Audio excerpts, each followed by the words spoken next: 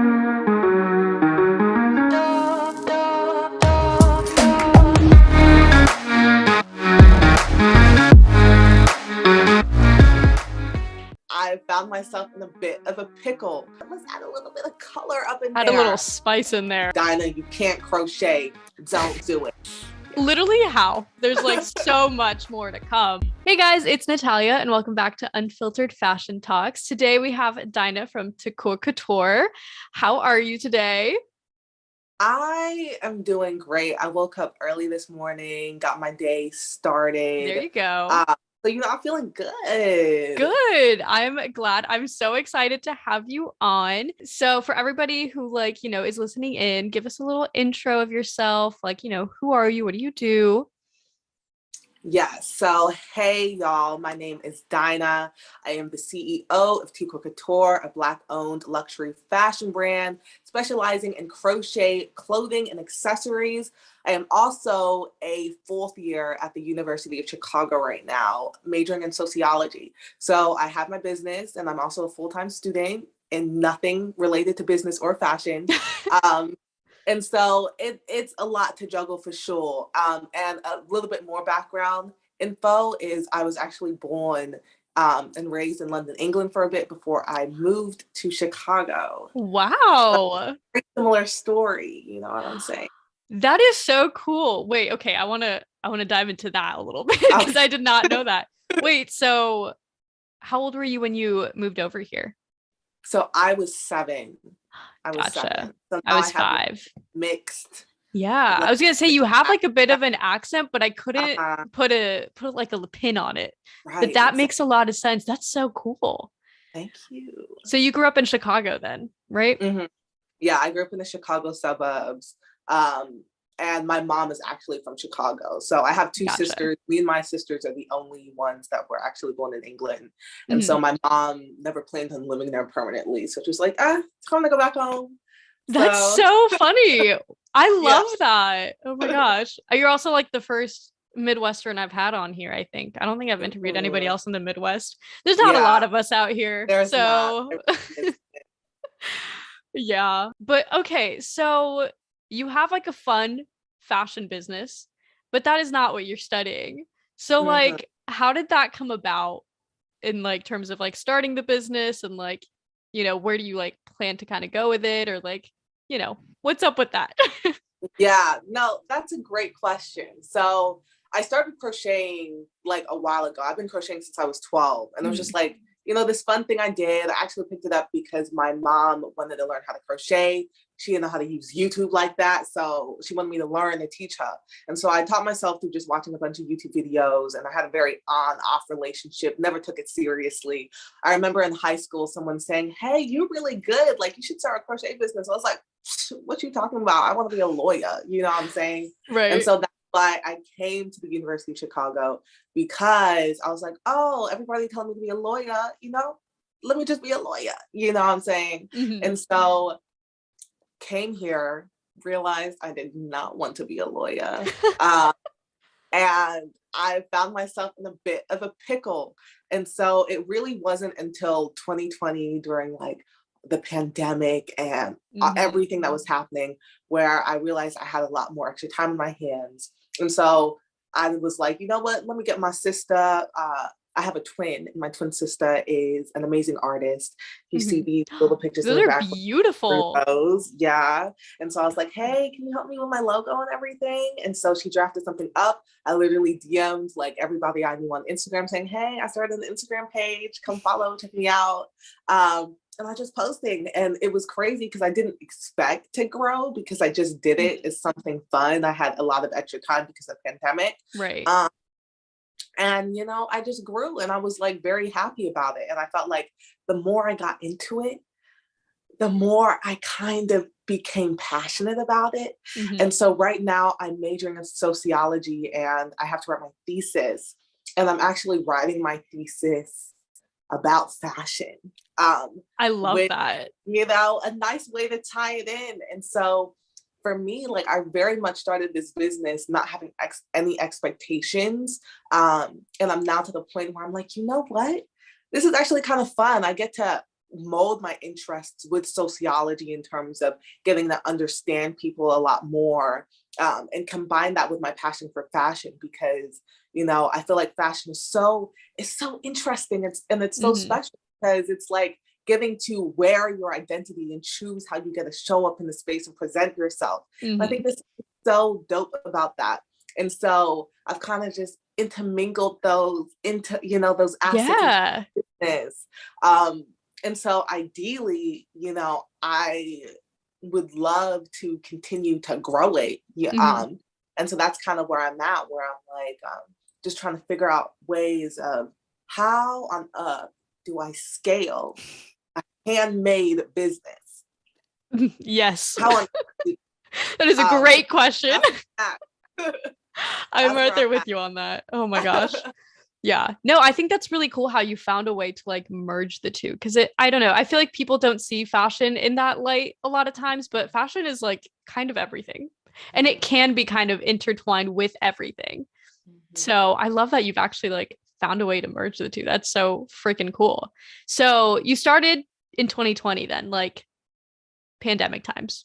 I feel like that's when a lot of us started our businesses. We all had the time. How was that like growth journey for you? Or, like, when did you ever like, I don't know, go like viral and like have a lot of quick growth, or was it like a very slow and steady? Like, what was that kind of process for you? Yeah, so, oh my goodness, you're taking me back. So starting was, again, it was low pressure, you know, it was low stakes. I wasn't expecting anything. And so in the beginning, it was a lot of just my friends that was like, you know what, yes, girl, I will follow, I will support your page. And so in the beginning, it was a lot of that. And so I had a lot of friends sharing my work, so their friends would see it and their friends would hop onto my page and stuff like that. And so it started off with a community in which I knew. And then I began to attract like other crocheters, because they'd look at my designs. It was like, oh, that's so cute. That's so inspiring. I want to try and make that too. And so in the beginning, it was a lot of like gradual, you know, slow growth. And me just trying to communicate as much as possible with whoever I could find on the platform. You know, I was at the stage where I was commenting on other people's posts, being like, hey, you know what I'm saying, trying to be friendly, trying to look at all of the different Instagram hacks to try and find a way. And then I did have a video, I wouldn't say go viral, but do semi-well, around February of 2021. And that's what kind of helped propel my account a little bit more. But by the end of February 2021, all the way until one month, like November 2021, no growth whatsoever. And at this point, the pressure was on. Because, fun fact, let me go back. I did skip something. So starting in 2021, like I said, it was a fun thing. I actually used to call myself the hookup. And so at that point, I was making things mostly for people I knew, charging rates, you know, that I really shouldn't have been charging, like $10 an hours. And so, you know, but it was just a cute thing. And so that became a point where I was like, you know what, I'm gaining quite a bit more traction than I thought I was. People are telling me that I'm talented, and that stuff gets you to your head. So I'm like, you know what? Yeah, I'm a little talented, you know? And so today, actually, fun fact, is marks the year anniversary since I rebranded to T'Kor Couture. Well, happy anniversary. Thank you. And the reason I decided to rebrand was, one, I no longer wanted people to see my brand as, you know, something cutesy that you could get for like the minimal dollar. And something more valuable and luxurious and handmade.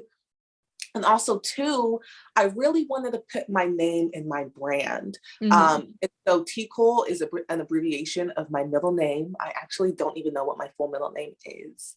So I guess let me just call it my middle name. There you go. Close enough. And I just thought it's so important to have, I guess, like ethnic names be reemerging in the fashion industry. You know, like I see Chanel, you know, Louis Vuitton, all of these big household names. And I'm like, that's cool. you know what? Let's add a little bit of color up in Add there. a little spice in there. Yes. My gosh. Yes. And so that's why I actually decided to rebrand. And at that moment when I rebranded was when I had that spike. Wow. And so that was really cool. And I was like, oh my goodness, I'm on the right page. But the moment where I kind of plateaued was the moment where I realized that it wasn't that fun thing that I was doing anymore. I realized that, you know, I was doing this to get this amount of likes or to get this amount of views. And I'd also joined TikTok. And TikTok, rest in peace. I don't understand the app. I really don't. And I realized it was to the point where it wasn't fun anymore the way that it used to be. And so I spent a lot of time being like, what went wrong? Like, where did that original goal go? Where did the fun go and the love for, you know, crochet go? And so I feel like when I was in that plateau, I was just like, man, like, I really don't know what to do next. There were so many moments where I just wanted to quit. Like, what's the point? You know what I'm saying? Yeah. But then I don't know why, but I just kept going. I kept going. I was just like, I don't want to quit. Like, I've come too far. And, you know, deep down, I started this for a reason. I know I've been crocheting since I was 12. Like, it's been a minute. So obviously there's a reason I haven't given up yet. And so I just figured, like, what are different things that I can do more creatively? And so one thing that I really started doing was I started doing like collabs with just like different people, just randomly messaging them, you know, and that again was another reason why I wanted to reach out to you, because I'm like, you know what, I feel like I just immerse myself more in a community, find ways to be inspired and make this more of a fun adventure. And adventures are a lot more fun when you can do them with others. Yes. And so I feel like at that point, I really started to have a lot more fun. These collabs would be mutually beneficial, growing both platforms. And so once I started doing that and just realizing, started designing things for me, started designing things that I wanted versus things that I thought people would want and buy, it became a lot more fun. It became a lot more fulfilling. And right now I feel good because I'm at that fulfilling point where I feel satisfied right now. Good. I love that. I feel like you brought up so many good points during that. And I had a lot of them in my head. So I'm hoping they don't leave me right now. But number one, I feel like this is like a kind of a recent one for me too, where you said that when you rebranded, it kind of like sparked everything back up. And I feel like there's so much to say about like when you like believe in yourself and when you take yourself seriously and like make it professional, like other people also see that. And I feel like everybody who starts handmade businesses, like we all start kind of like undercharging and it's like this cute little handmade thing. But at some point, like handmade stuff is a luxury. Like we put our freaking everything into that and it should be, you know, paid correctly and it should be taken seriously. And I feel like that's something that I'm like really focusing on this year is like taking myself seriously. So other people also take me seriously. So it's like cool that, you know, that happened for you in that way. But I feel like I've also had quite the plateau in growth, like over the past year, like 2021, like 2020, I don't know, it was easier to grow at the time. And then 2021 just kind of killed me a little bit. Yeah, but I feel like I also kind of lost the passion a little bit and was kind of focused on like numbers and like trying to go up there. And like obviously to an extent you have to be because it's a business and you need to be growing. But also it's like at what point did you lose that like spark of actual like, oh, this is actually what I like to do. And it's kind of hard to balance that because like making your hobby your job is not always the greatest thing. Like it's great. It's like good and bad. It's like good that you're doing something you love for a living, but at the same time it's like you're doing it for a living now, so you can't necessarily enjoy it the way you used to. So yeah, balancing that is difficult. That's something that I feel like I'm also working on, but I also feel like I'm at a point right now where I'm like good with it. Like I'm like working on the next collection. Like, you know, I'm just like creating new things right now. So I feel like I'm good with it. Which we'll see. So but for that release, I am so stoked. Thank you. I am too. But yeah, I feel like, you know, it comes in waves, but yeah, it definitely is difficult to balance that whole like, you know, doing it because you find joy in it, but also you kind of need money and you've made this business. Right. Exactly. Yeah. And I think one of the things that kind of has helped me is honestly, one, having conversations like this, where it's like, Yes. okay, you relate, this isn't just me. Yes. And also just finding like I watch a lot of like motivational YouTube videos type energy, Yeah. or like try to do a lot of reading, to get me up there and feeling it. And there was actually this one thing I think from Atomic Habits where it Love like that talked book. about 1% rule or something like that. And I feel like when it talked about growth, more specifically in terms of a lot of us expect our growth to be like this linear, oh, we're steadily growing. And if we don't see that growth, like when doing something wrong, when a lot of the time it's actually quite exponential in terms of we don't see nothing for a minute. But then there's a point somewhere, I don't know where it is, where boom, finally we see the returns of all of the time that we've invested. And so right now I realize I'm here, I'm here. But you know what? I'm going to get hit eventually. And kind of in the train I'm riding, like, just keep going.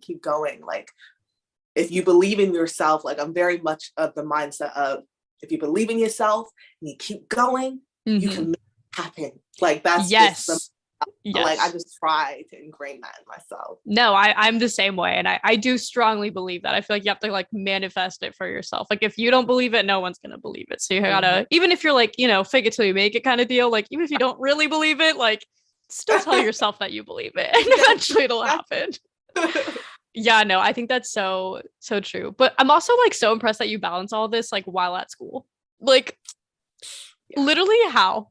Like, how do you balance things? So the answer to that question is that I don't. I really balance things. I will say, like, the pandemic has made it easier. So like, during fair. Like, school was online, so I was just in class. Makes sense. But now that we're kind of back in person, it's become even more impossible, especially because it's my last year. I am still trying to find a job after I graduate, and then also working on my thesis.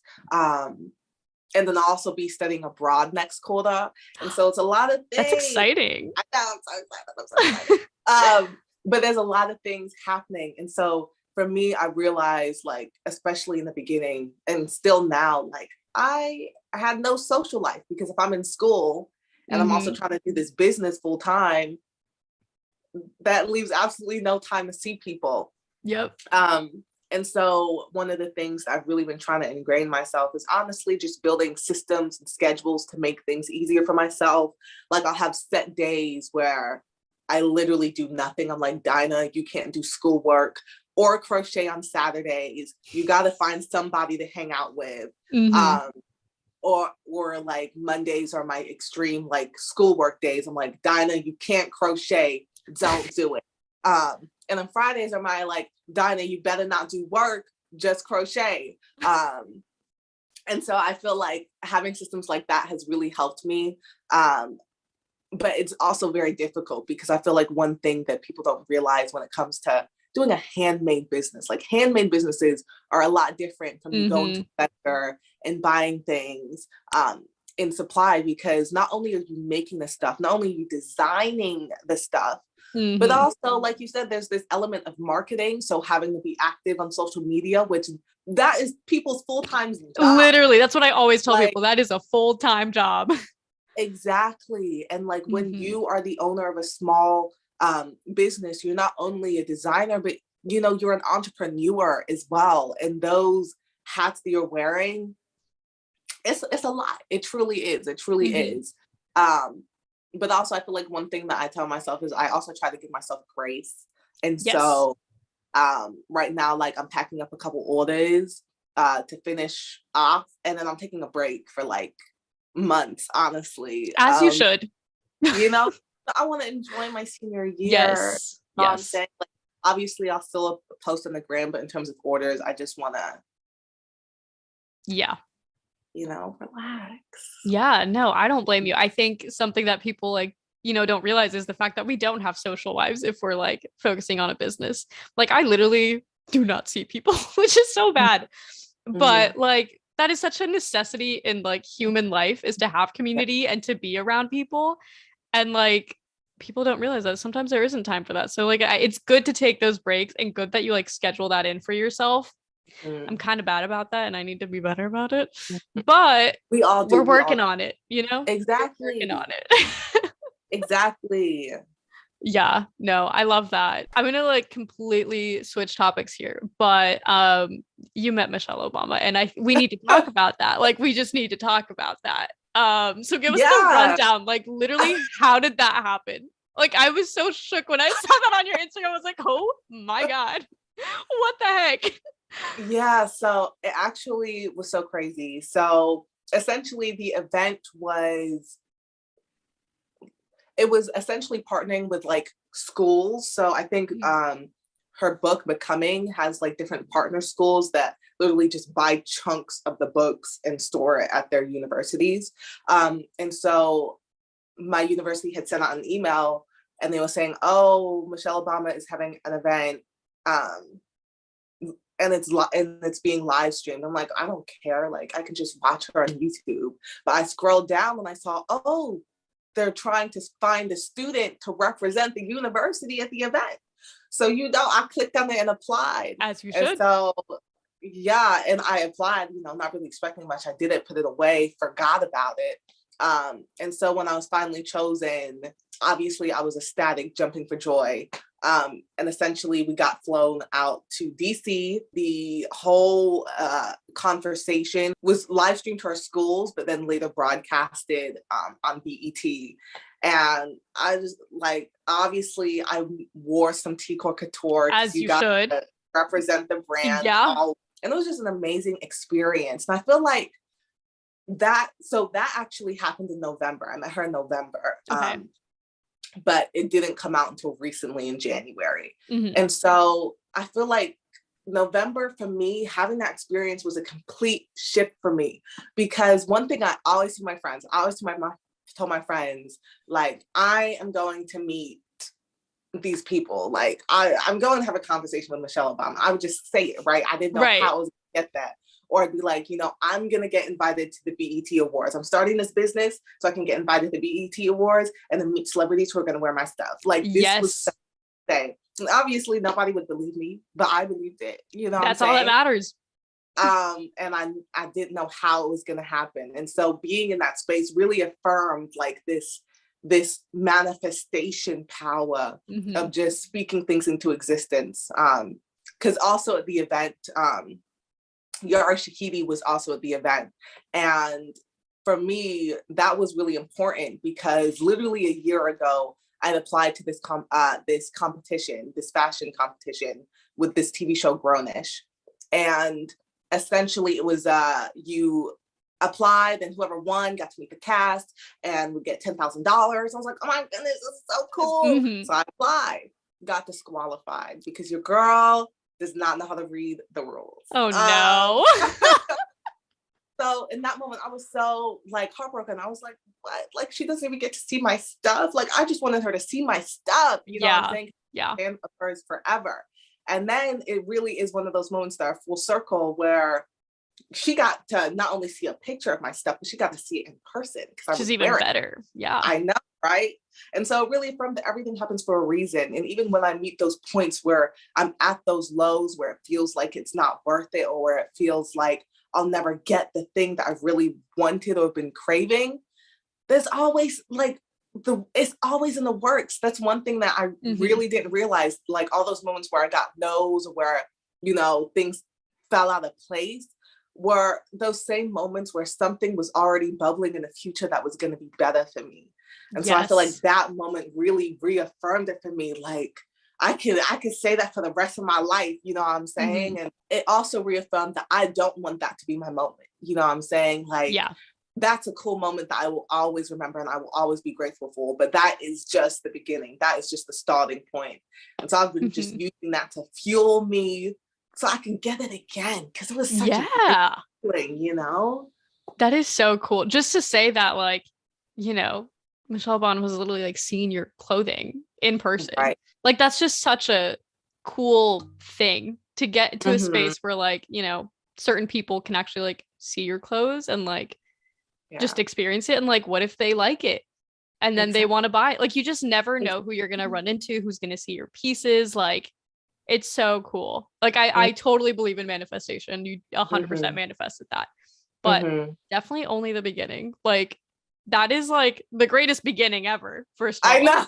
But like no, that just means there's like so much more to come. Like I think you definitely have like such a great purpose with your brand, is what it sounds like from all of these like little things that have been like happening along the way, which I think is so cool. Did you like envision that when you kind of first started, like having more of like a greater purpose with all of this? Or was it just like, oh, I'm making cute stuff, whatever? In the beginning for sure, it was about making cute stuff. Right. But I feel like one cool thing is like when I started, like I learned a lot more, like even from your brand, learning more about sustainability and the impact that, like you said, fashion literally touches everything without us even realizing. And so like on the point of like my sociology topic, like for example, because I started in the pandemic, that was also when like, the Black Lives Matter movement was at its height. And so it's crazy to think about the ways in which fashion can have the ability to impact movements. Like, for example, when you think about the Black Panther Party, the first thing I think about is what they were wearing. And that's how they were able to symbolize, who they were. And it's just something about it that's so cool. And especially with TikTok, being able to look at all these different people and to learn all of these different things, I feel like it has just been really inspiring. And it taught me that, you don't have to go into politics to create social movements or to create change. Building a brand is just as much capable of doing that. And it's something that I feel like a lot of people can relate to. Like everybody wears clothes, you know what I'm saying? Exactly. Like, and if you're able to use clothes to accentuate certain things that you want to tell the world. And so it has definitely become about that. And I feel like once I figured out that it was about that, it became more fun. And it's easy to remember more so what my purpose is and what so my why is, so that I can keep going. Even when I hit like those low moments, I'm like, girl, remember why you're doing this. Yeah, no, I love that. I think that time period for me also changed how I view fashion in so many different ways. Even like with sustainability and stuff, like I was kind of into it, but I wasn't so hardcore into it. But like the pandemic kind of opened that. And even like getting inspiration from different types of designers. Like I feel like during that like 2020 summer is when I started like realizing there's so many incredible brands out there and like smaller businesses that are like owned by people of color that why haven't I been following those? Like literally, why have those not ever been like promoted to me or like shown up on my page? And now I'm like so much more conscious of like, if I see them popping up on my like TikTok page, I'm like instant follow, like trying to really push that, because it really is an unfair system that we live in of like, even just like the algorithm does not push things as it should sometimes. And it gets so frustrating. Like I get frustrated because I see so many like incredibly talented people and I'm like, where is their hype?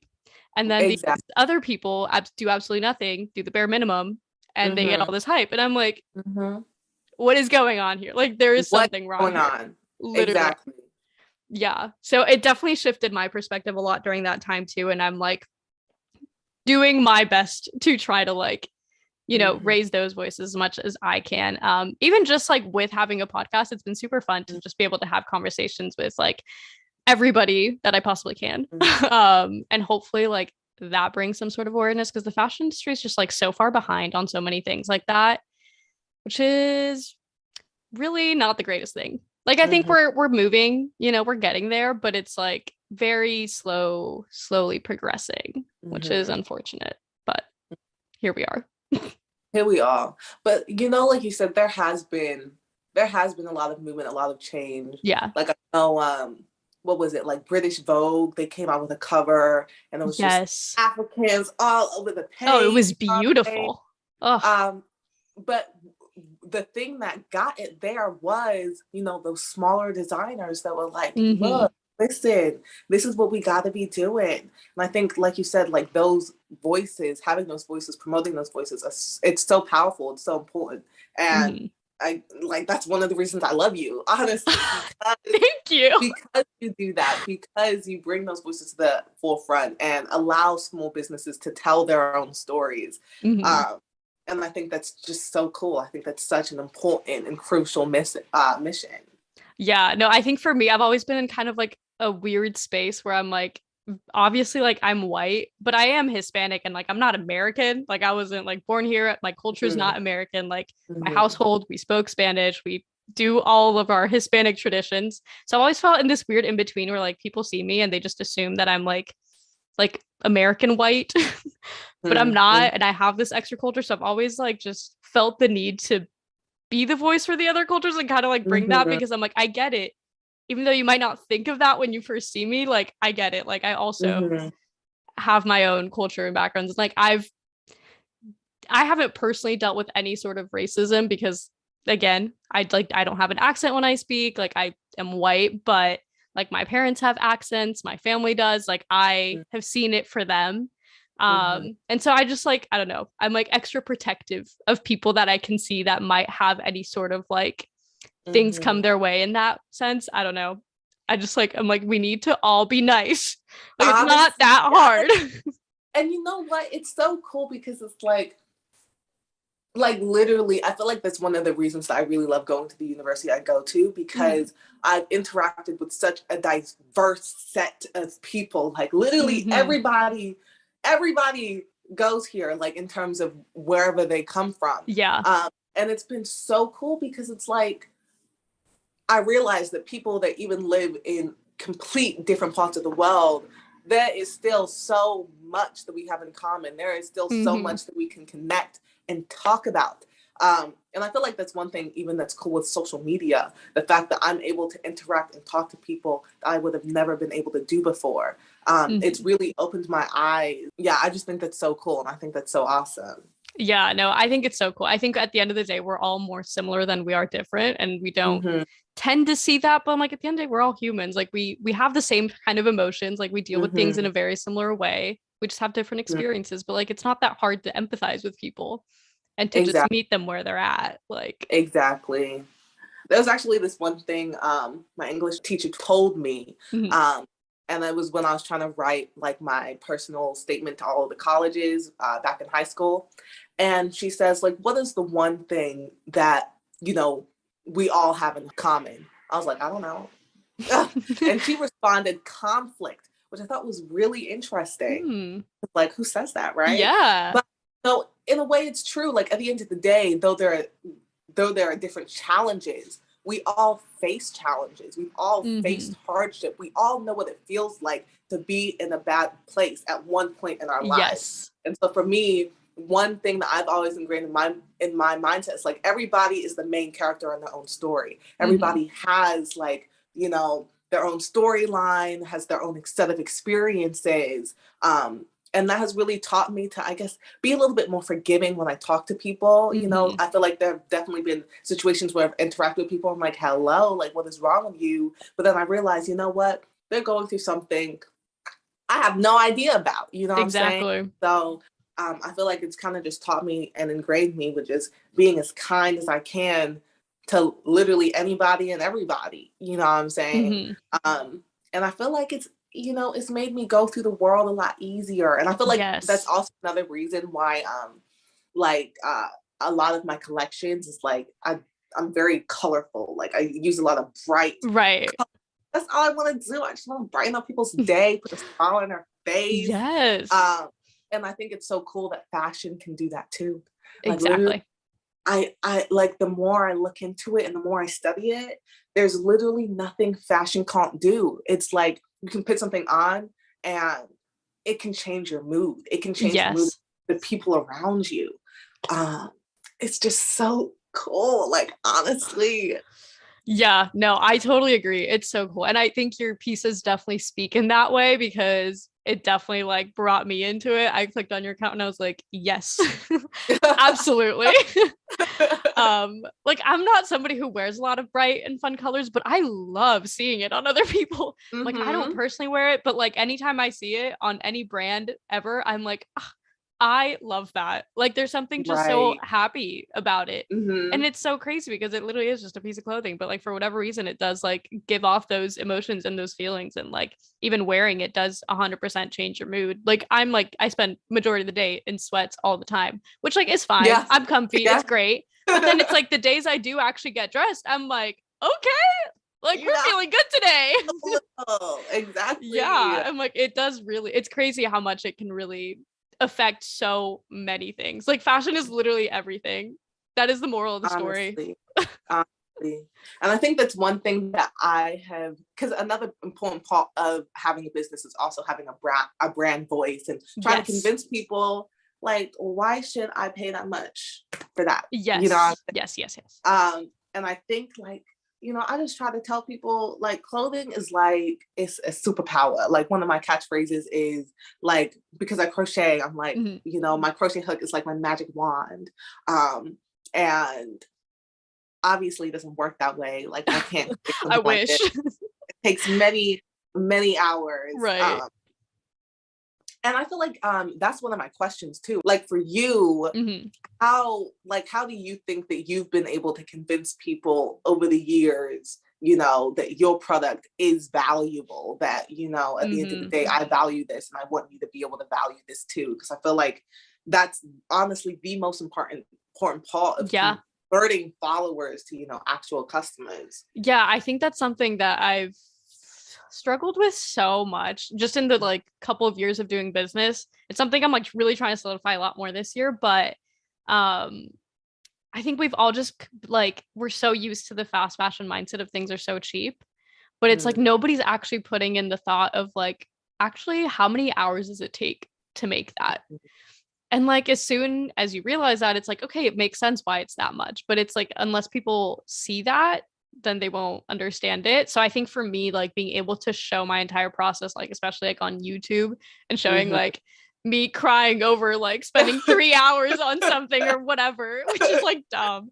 But it's just like showing like, oh, it actually takes so long to make these pieces, and that's why they are priced the way they are, I think is so helpful. Mhm. Because if you just like put like $200 on a dress, but you're not explaining like why it's Mhm. $200. Like nobody's gonna spend $200. Like I wouldn't spend Right. $200 if I didn't know anything about it. But like Right. if you tell people like it's handmade, literally like watch me make this, and Mhm. then like also using good fabrics, and like it might be one of a kind because I have limited supply of fabric or whatever. Like little things like that I think help. But at the end of the day, like it's still hard because Mhm. I think my core group of followers like get it, but there's Mhm. always going to be like the new people you're trying to attract or whatever that come across your page like really quickly, and then they'll be like, well, Mhm. why are your prices so high, and like Right. Right. start giving you that. And it's like no matter how much you explain it, they'll still be like, well, I can't afford it. I'm like, I never said you had to. I'm just Mhm. explaining why it is that Mhm. price. I never Mhm. said it was affordable because I understand it's not affordable. Right. Exactly. But yeah, I think it's such a hard conversation. And I think it's just like, I think like society as a whole just has to shift their mindset on Mhm. the way things are made and priced. Because I think that a lot of people forget that like anything that's clothing, whether it's like sewing, crochet, knitted, whatever, is done by hand. Well, except for knitting, there Mhm. are knitting machines nowadays. But Mhm. unless it's 3D printed, like somebody is doing it by hand. Right. Like I think it's like the only place where technology hasn't taken over fully and people are still making stuff. Mhm. And I don't think people realize that. I think everybody thinks that machines are making things. I'm like, no, like we are machines, Exactly. And literally. honestly, I think that's like, I feel like that's another reason I fell in love with fashion, right? Because it's Hmm. like we really are living in a society that's being taken over by technology. Literally. And I feel like it's just like art in general, like the ability to make something by hand, and Hmm. to put it onto this world. I feel like, I don't know, that's just so valuable. It is. It really And I hope is. it never gets lost. I know. I always think about that. I'm like, is the future going to take over and then people are going to like not sew anymore and like lose the art of like physically making something? Because even like the art world is not like so digital now, which is like really cool. And like digital artists are insanely talented.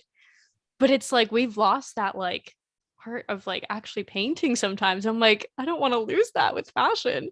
Exactly. But you know what? We're gonna keep doing it and hope for the best. Exactly. You know, I mean, they haven't come up with the machines yet. You know what I'm saying? True. We got some years. Hopefully, Yeah, we've got time. Years.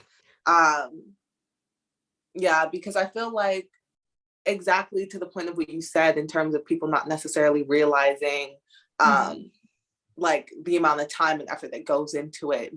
I feel like your platform once again is breaking barriers by showcasing what actually goes behind the scenes when it these handmade small businesses. Because like we were saying earlier, it's truly a lot of work. There's so many hats that you're wearing and you're doing it for the most part on your own. Yeah. So I know for me, like one thing that I've really been trying to do as recently is like trying to get help. For me, I've been like very fortunate in terms of like I'll have some friends or some family. None of them know how to crochet, which is so unfortunate. I feel that. But you know, they help me pack orders sometimes, or you know, they help me deliver things to the post office, or even you know something as simple as just sharing my work on their own social. I feel like stuff like that, like it may seem small, but it means so much. It really does. We're in this stage of building. To have support, to have people who are willing to just motivate you, like getting messages that are like, hey, I just want to say, like, I love your work. You really inspire me. Yeah.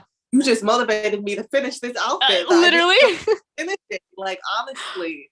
And so I feel like that is really key. And I feel like another big thing I've been about is just surrounding myself with people who get it, who who want me to succeed as much as I want to succeed. Yes. People who are excited to kind of be part of that journey and to witness that journey. Because it's happening, you know, like the adventure's already started. And hopefully it never ends. I hope not. But yeah, no, that's so true. I think finding people that can help you be motivated is so important, because like when you start a business, not all of your friends are going to be on board with it. Like you'll realize who are your real friends and who aren't, and who actually wants to see you succeed and who actually doesn't want to see you succeed. But like once you have that core group of friends and family that like help you out and like do whatever they can, even if they can't physically help you make your product, which like I feel you on that. Will always be mad that my mom didn't learn how to sew. Like, are you kidding me? But my it's fine. Crochet either, even though the whole point of me learning was to teach her. Yeah, see, like, what the heck? Like, for what?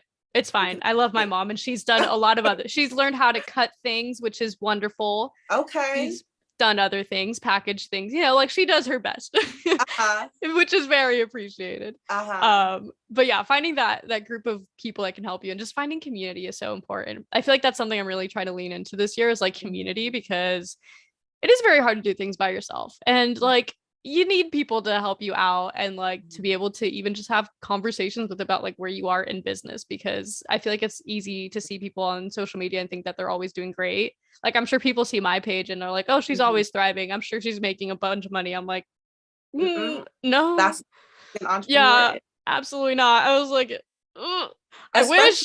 Especially when we're doing what we're doing, creating hand clothing, you know what I'm saying? Now that we are getting closer, not quite there yet, but closer to things the way they should be. Right. Now we got to discover the market and the audience that is willing to match that.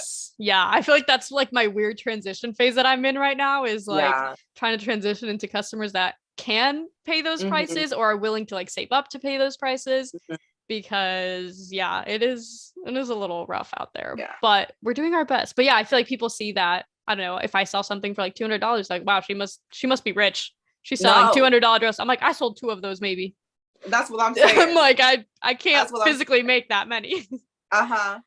So yeah, it's always interesting. I feel like showing that behind the scenes and like social media has been really good in that sense too, of like, I feel like a lot of businesses are starting to kind of show more of that stuff. So people are a little bit more aware.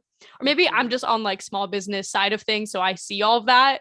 I don't know if the normal person sees that content or if it's just me, but I see it. It's fine. Exactly. It's fine. Exactly.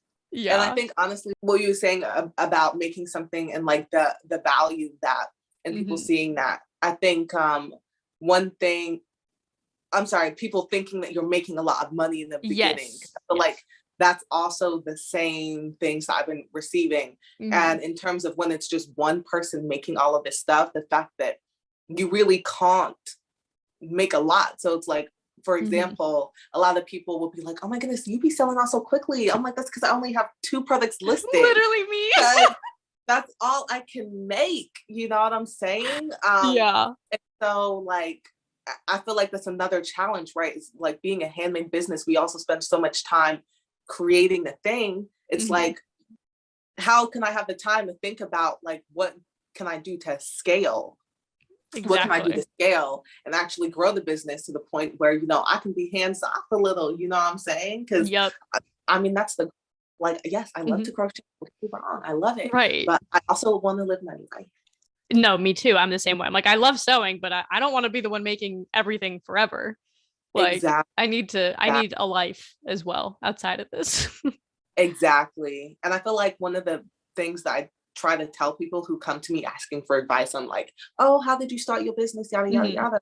It's about telling them like, the beginning stage is long, you know, like even for us, like, I know that you've been at your business for a little bit over a year at this point. Yeah. It'll be 2 years this summer. So like a year and a half-ish, but I feel like I'm still in the beginning stages. I still feel like that.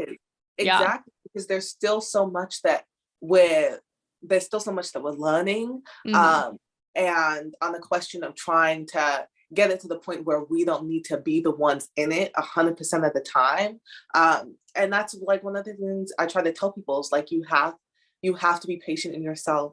You really do. And more than that, you have to believe in yourself. Yes. You have to believe that is possible as long as you don't give up on yourself. Because if you what's that saying? Like, quit is never win, but win is never quit.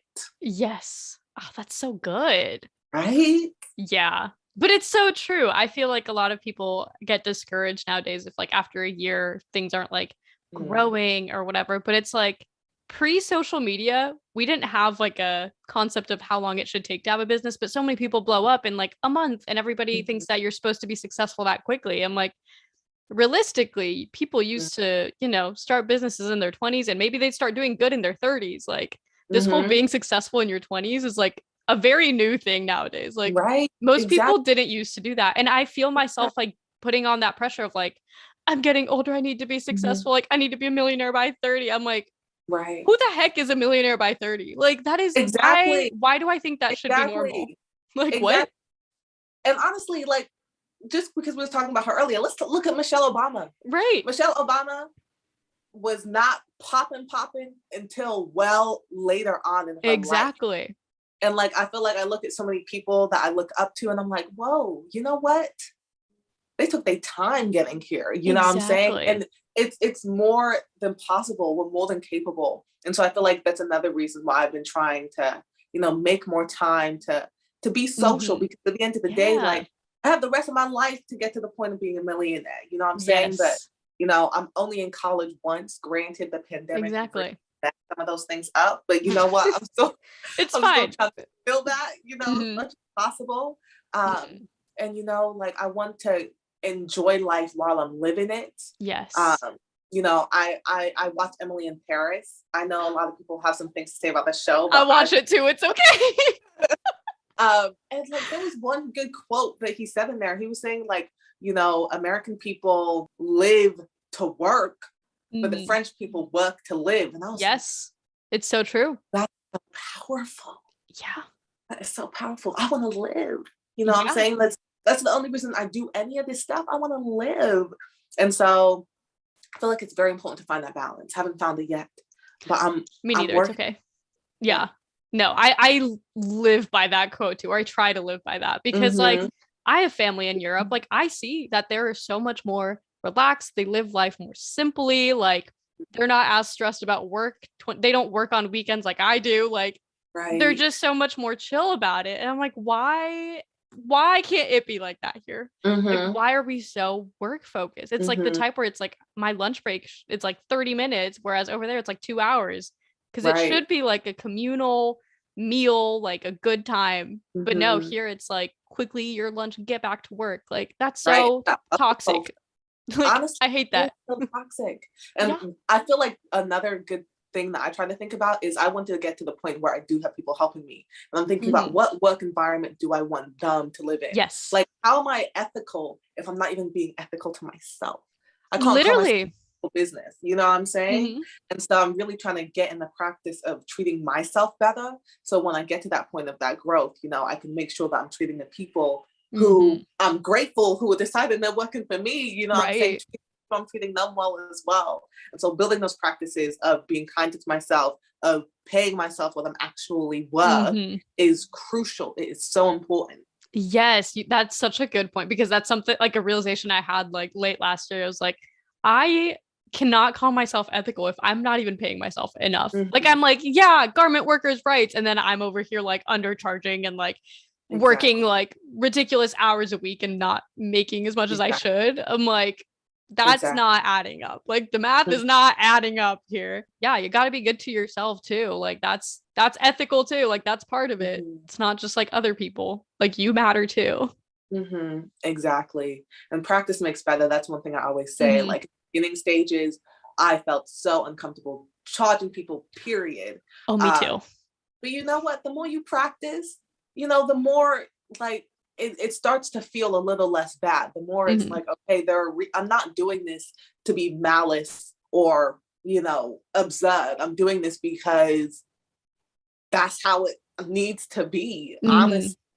And I'm doing this because, one, I got to secure my own livelihood, but two, because this is something I'm passionate about. It's something I spend a lot of time on, and it's something that I want to grow. Right. That it's not selfish to think that way. It's not selfish to do what you got to do to get yourself and your business to the point of where you want it to be. Exactly. And so I've just been trying to practice, you know, treating this like a legitimate business. Yes. And it is a legitimate business. Yeah, exactly. Know? And so, like, that's the only way to get better at it is to keep doing it. I'll say it over. Gotta keep going. I love that. I feel like we have had such a great conversation. I would love to have you back sometime. Also, you're like so close to me. We could actually meet up. Honestly, like, I'm literally a 3-hour drive from Chicago. Like, I'm very close. Let's honestly plan and do something for real. Like, once winter is over, I will gladly drive up there. But in the winter, I will not drive up there. Yeah, no, absolutely winter, not. I don't even go outside. No. I'll skip class.